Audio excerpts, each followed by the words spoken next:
welcome to this week's edition of World Today, a week when the 75th United Nations General Assembly session kicked off, but every country used the platform to further their own political agenda. Speaking of agendas, President Trump certainly used the floor optimally. But will it help him in his November 3rd prospects? We shall find out. Also, it's a big week when Trump administration slapped sanctions against Iran. We have all that and more. The US election this time is being fought on issues that were unheard of in the past. COVID-19, China, Black Lives Matter, foreign policy and the traditional vote bank. When it comes to the Indian American community, they will matter in swing states. A recent survey has shown that there has been a shift in the traditional Indian American vote bank from Democrats to Republicans, albeit marginal. And we'll explain why.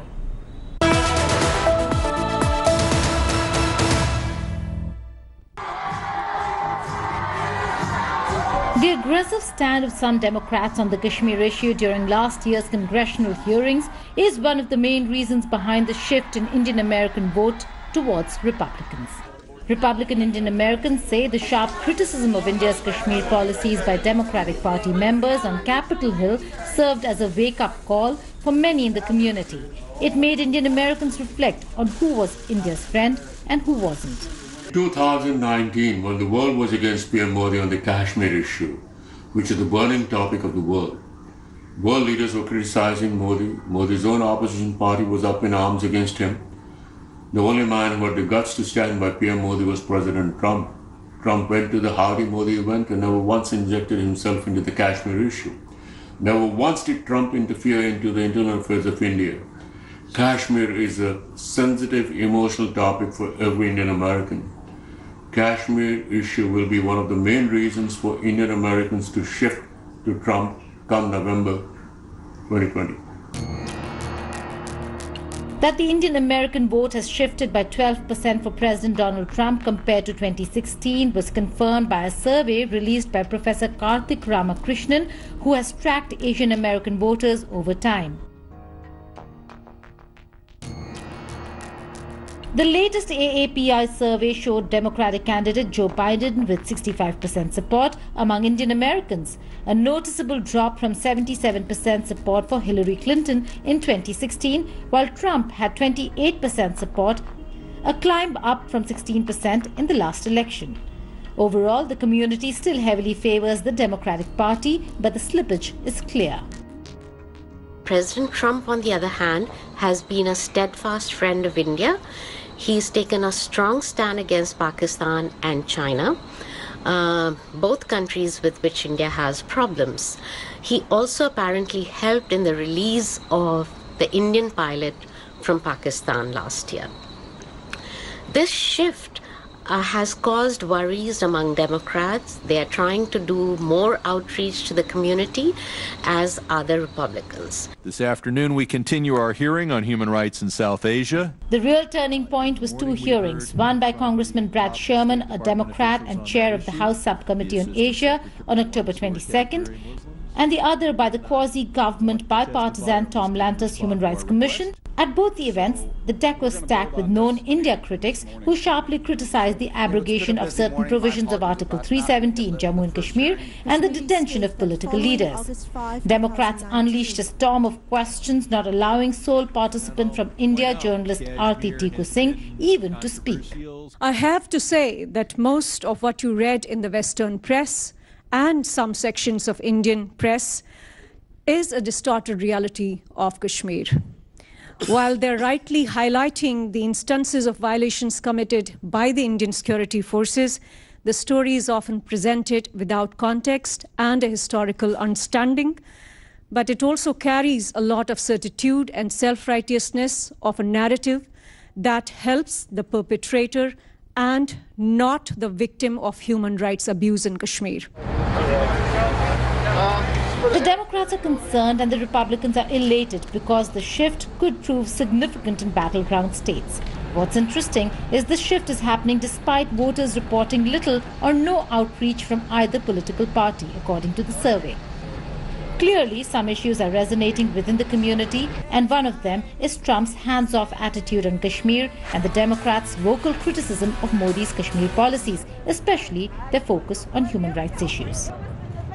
And joining me now to discuss US elections and the Indian-American angle, but particularly the story that Seema filed on the Kashmir aspect. Joining me is Seema Sirohi herself from Washington, D.C., as also Sahil Kapoor, who's with NBC News. Many thanks for joining us, both of you. I'll begin with Seema. I'll begin with you. A very specific and very important aspect. It might be a marginal shift, but the issue that we're talking about is quite important.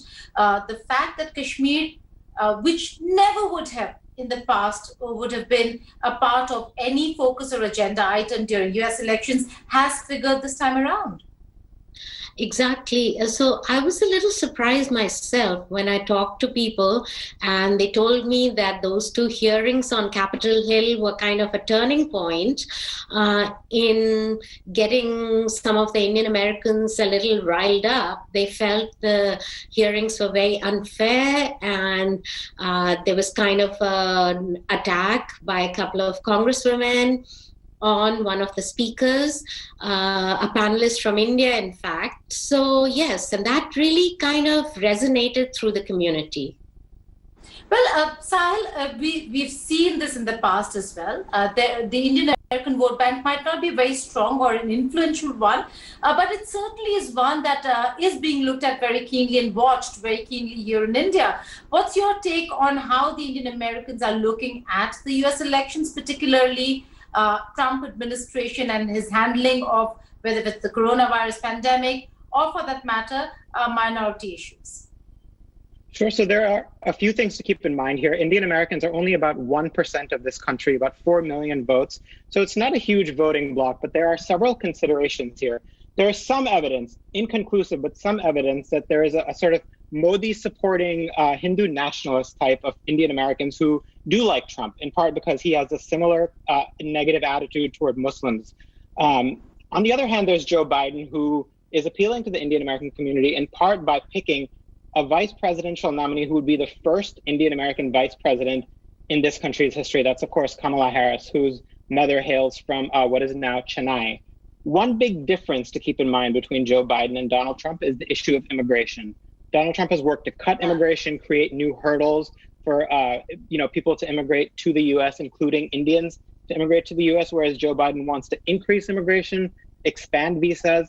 And this is very important. Biden wants to eliminate the country quotas, which have kept many Indians in a backlog for years or decades to get a green card even after they're approved. Trump does not want to eliminate that quota. And Sahil, would you agree that with Kamala Harris in the fray, there are Indian Americans who are a little concerned because of her track record and how she perceives the issue of Kashmir and human rights issues with regards to or vis-a-vis India? That issue may come up, but frankly, it hasn't come up in any major way since Kamala Harris was chosen. She has done very limited interactions with the press. And when she has spoken at these rallies and in-person events and in virtual events, she has stayed laser focused on the Biden's campaign message, which is that President Trump has mismanaged the coronavirus crisis, which is why 200,000 Americans have died, which is why the economy remains in bad shape. In terms of broadly the Indian American vote, one recent poll came out by AAPI data that showed Biden leading by 25 points among Indian Americans. Now, this would be narrower than the Democratic margins with Indian Americans. They tend to win them by larger margins. So this could be some evidence of that. But the vote, I also wouldn't discount the ability of Indian Americans to have an impact, because the 2016 election was decided in 3 key states by about 80,000 votes in the direction of Trump. There are way more than 80,000 Indian Americans in the country. So in a very close election, they could matter. Right. On that note, many thanks for joining us, Sahil and Seema. It was a pleasure having you. We'll keep dipping into you guys closer to elections as well. But these are very important aspects. We have only focused on one aspect, that's the Indian American vote bank, which is a very minor part of the major US elections that is unfolding in the United States of America. And we'll bring you all the updates on that front. Many thanks for joining us, Seema Sirohi and Sahil Kapoor. Time to check out what else made headlines over the course of the week in World at a Glance. India, Sri Sri Lanka virtual bilateral summit will be Prime Minister Narendra Modi's first such virtual engagement with a neighbouring country, and also Prime Minister Rajapaksa's first diplomatic engagement with the leader of a foreign country after he was sworn in as Prime Minister. The two leaders will comprehensively review the broad framework of bilateral relationship in context of the time-tested friendly ties between the two countries and give broad political direction for a strengthened and deepened collaborative partnership on key issues of mutual interest. North Korean leader Kim Jong-un, in a rare apology letter to South Korea, called the killing of the missing South Korean an unexpected and unfortunate incident. Earlier this week, South Korea accused North Korea of fatally shooting one of its public servants who was likely trying to defect, and then burning his body after finding him on a floating object. North Korea claimed it shot him as part of measures to battle the coronavirus. Nepal has stopped the distribution of a new textbook that includes the country's revised political map. Nepal government said that there were a number of factual errors in the book to stop its distribution. The controversial map included 3 strategically important areas of Lipulekh, Kalapani and Limpiadhura that India claims as its own with strategic enforcement deployment. Nepal Parliament unanimously approved the new political map of the country in June 2020. The COVID pandemic has forced the Nobel Foundation to cancel the traditional Nobel Award ceremony and the banquet for the first time since 1956. Early in July, the foundation had said that the ceremony will be scaled down from 1,000 guests to just 100 attendees. The Nobel Prize ceremony, to be held on the 10th of December this year, will be entirely virtual. The prizes will be announced in October. On 25th September, while Swedish climate activist Greta Thunberg stood in a global climate protest strike in front of the Scandinavian country's parliament, a young British activist stood on a sheet of floating ice in the Arctic Ocean. They both had the same placard, reading, "Youth Strike for Climate." The climate youth movement had been gaining momentum worldwide, and a year ago, millions marched on streets globally as Thunberg was meeting with world leaders at the United Nations. The global pandemic has prevented large gatherings of people, but the young activists continue to raise their voice across the world. The United Nations General Assembly hosted a commemorative session on the 21st of September, marking the 75th anniversary of the formation of the world body. It is my profound honor to address the United Nations General Assembly. It marked the beginning of the ongoing first ever virtual session of the meeting of world leaders. The COVID-19 pandemic forced the UNGA to broadcast pre-recorded video addresses of world leaders as part of its sessions. Following are the key speeches from the session. COVID-19 is not only a wake-up call, it's a dress rehearsal for the world of challenges to come. We must move forward with humility, recognizing that the microscopic virus has brought the world to its knees. We will defeat the virus, we will end the pandemic, and we will enter a new era of unprecedented prosperity, cooperation, and peace. As we pursue this bright future, we must hold accountable the nation which unleashed this plague onto the world, China. In the earliest days of the virus, China locked down travel domestically while allowing flights to leave China and infect the world. 我们永远不称霸、不扩张、不谋求势力范围，无意跟任何国家打冷战、热战，坚持以对话弥合分歧，以谈判化解争端。我们不追求一枝独秀，不搞你输我赢。Восстанавливать глобальную экономику предстоит долго, очень долго. Причем далеко не всегда будут работать прежде опробованные антикризисные меры. Потребуются новые, нестандартные решения. Выработать их мы можем только вместе. И это важнейшая задача как для ООН, так и для государств двадцатки. The declaration also acknowledges the need for reform of the United Nations itself. We cannot fight today's challenges with outdated structures. Without comprehensive reforms, the UN faces a crisis of confidence. Das war Deutschland während unserer nichtständigen Mitgliedschaft im Sicherheitsrat besonders wichtig.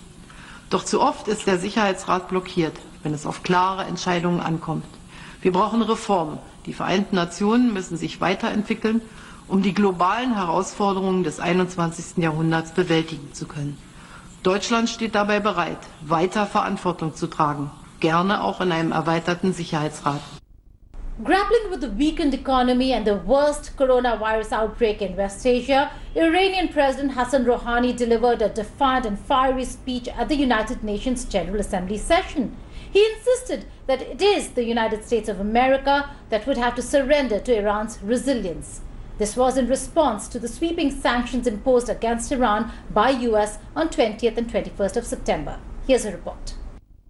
We also had the chance to speak about the United States' principled refusal to allow the Islamic Republic of Iran to have access to weapons on October 19th, just a month from now. They remain the world's largest state sponsor of terrorism, and we don't believe that them being able to trade in weapons of war with impunity is remotely acceptable. We will return to the United Nations to reimpose sanctions so that the arms embargo will become permanent next week. We believe deeply that this is good for the peoples of all nations. 4 days later, on 20th September, the United States unilaterally declared that all United Nations penalties against Iran had been restored. These penalties were eased under the 2015 nuclear deal. Iran dismissed US efforts to restore all UN sanctions. The regime in the White House has no option just to respect the international regulations and norms, and also stop terrorizing the world, stop the illegal and criminal actions, these economic terrorism, unilateral and extraterritorial sanctions against the great nation and people of Iran, and more important, to compensate all the damages caused to my people.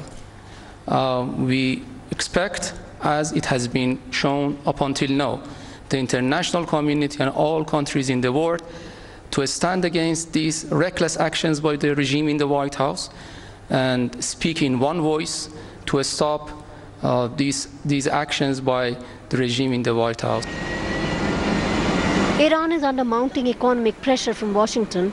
Its local currency hit one of its lowest levels ever, right after the sanctions were announced, to 2,72,500 Iranian rials to the US dollar at money exchange shops across Tehran. Most of the permanent members of the UN Security Council did not agree with Washington's decision.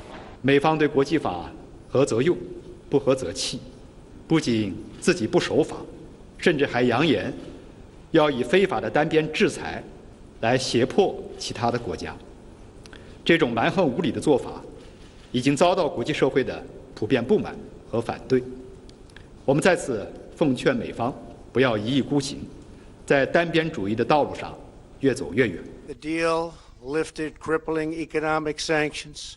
A day later, the US slapped new sanctions on Iran, hitting a number of Iranian individuals and institutions with penalties. Although nearly all of these nearly 24 entities, including the Iranian Defense Ministry and its Atomic Energy Agency, were already subject to sanctions. So two things. First, the country that's isolated today is not the United States, but rather Iran. By these actions, we have made very clear that every member state in the United Nations has a responsibility to enforce these sanctions. That certainly includes the United Kingdom, France, and Germany. We will have every expectation that those nations enforce these sanctions. Second, if you are serious about peace in the Middle East, if you're serious about denying the main threat in the Middle East, I think Europeans understand the risk to their countries and where it emanates from. The place is the Islamic Republic of Iran. So the landmark 2015 deal between Tehran and world powers on Iran's atomic program is struggling since the unilateral US withdrawal in 2018. The deal promises Iran economic incentives in exchange for limits on its nuclear program.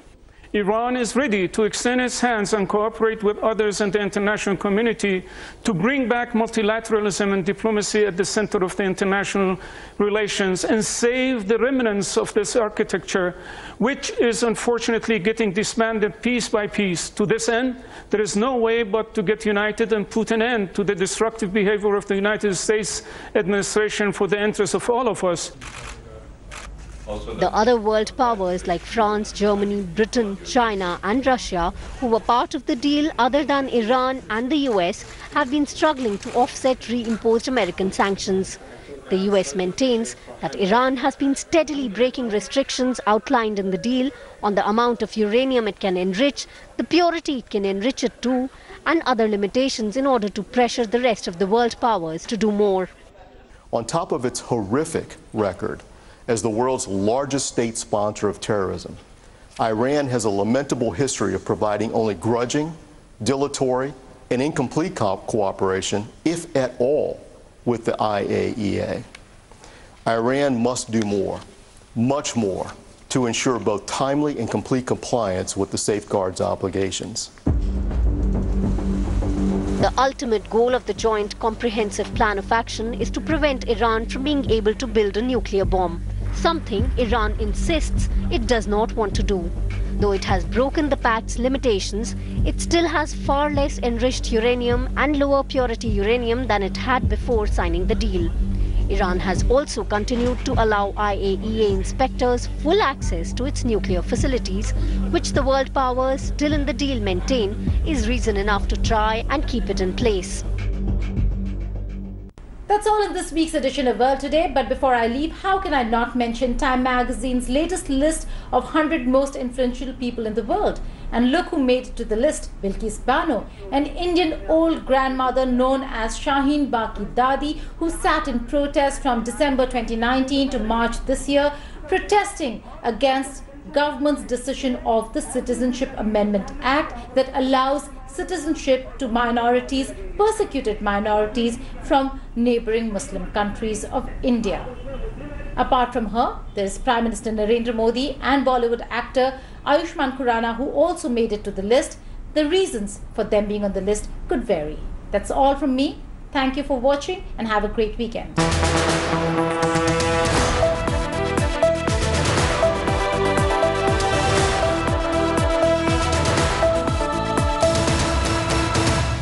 Hello everyone, this is Rahul Kamal here. Hope you enjoyed this video. For the latest news and analysis, like and subscribe the India Today YouTube channel, and don't forget to press the bell icon to stay updated.